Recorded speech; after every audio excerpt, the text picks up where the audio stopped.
Stagnacioni do të thotë që nuk ka prodhim, ka papunësi të lartë dhe ka inflacion. Do të rriten çmimet dhe do të jetë shumë e vështirë, dhe ekonomia e ka shumë të vështirë ta rinisi, ta rimarri veten, do të jetë një periudhë e vështirë për gjithë botën.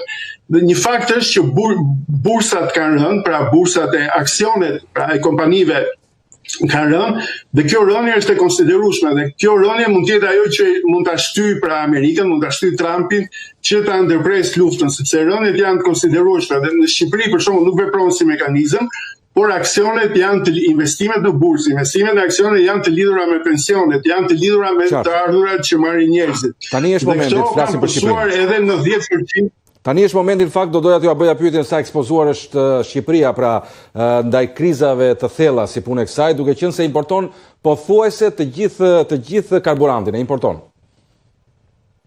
Po, ekspozimi jonë është maksimal, e thash që ne kemi inerci, pra i marrim goditjet pak me vonesë, për shkak se jemi treg i vogël, ka një farë rezerve, ka një farë nuhatje, por në gjithë mënyrë edhe efektet largohen me vështirësi, pra nëse çmimet do të rriten shpejt, pastaj rënja e tyre do të jetë shumë e ngadalë.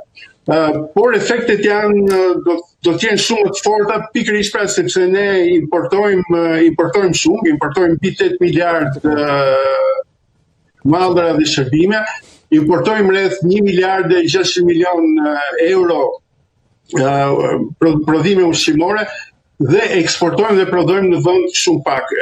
Goditja ndihet më pak për shkak se energjia nuk është e lidhur me gazin. Pra në vendet europiane, ose një pjesë të madhe të vendeve europiane, çmimet e energjisë lidhen me çmimin e gazit, dhe kjo sjell një rritje të madhe të kostove për ngrohje, të kostove të prodhimit, të kostove të familjare, ndërsa ne për fat të mirë bazohemi tek shiu, pra bazohemi tek uji, kemi një rritje të madhe të prodhimit nga dielli, dhe në një farë mënyrë qeveria i ka absorbuar kostot kur ka pasur rritje të çmimit të energjisë.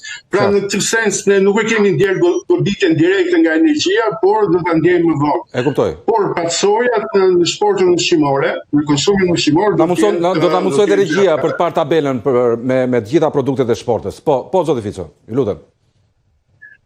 Atëherë, gjithë me shportën ushqimore, domethënë duke nisur nga baza rreth 39.000 lekë që është tani, për konsumin mesatar, pra llogaritja e konsumit mesatar të një familje. Ajo presupozohet që do të rritet shpejt për shkak që pra në muajin maj do të arrijë nivele të larta, dhe po ta shikoni janë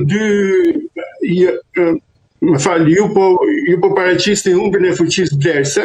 Po. Atëherë po vazhdojmë me humbjen e fuqisë blerëse. Ose kjo që po tregoni ju tani është çmimi i misrit. Pra si do të ndikojë kriza në prodhimin e misrit, pra si një produkt bazë, si një produkt strategjik për ushqimin, domethënë veçanërisht për blegtorinë. Nëse vitin 2025, pra çmimi ishte 22 lekë për kilogram, kosto teknike, jo çmimi shitjes. Ky çmim do të arrijë në 30 lekë tani, pra me skenarin e butë, pra me skenarin optimist që lufta mbaron shpejt, dhe do të arrijë në 400 lekë me skenarin pesimist, kur çmimet e naftës do të vazhdojnë të jetë të larta, pra $100 për 2 muaj. Kuptohet që bëhet e pamundur, pra është e pamundur që ta mbash blegtorinë me këtë kosto që do të ketë prodhimi i misrit.